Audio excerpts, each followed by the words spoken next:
U Vice President ka All India Trinamool Congress Meghalaya uba George B. Lyngdoh ula Kynnoh ba ka Sorkar MDA ba lamkhmat da kaseng NPP ha ka jinla kais na okti lang ba ka Sorkar BJP ka Assam hakikam bean berkikam Bamsap.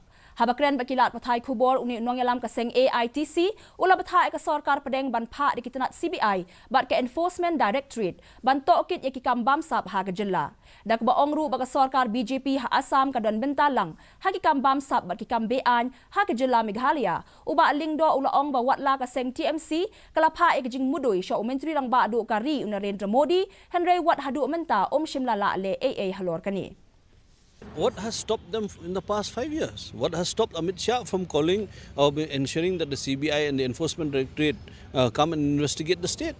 We have written, as I had said, we have written letters to the Prime Minister also highlighting the corruption issues in the state. What stopped them?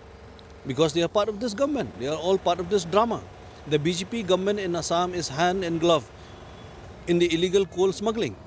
The BJP government in Assam is hand in glove in all the cow smuggling activities that is happening across Meghalaya. Kikirtong jong kaseng NPP bat Congress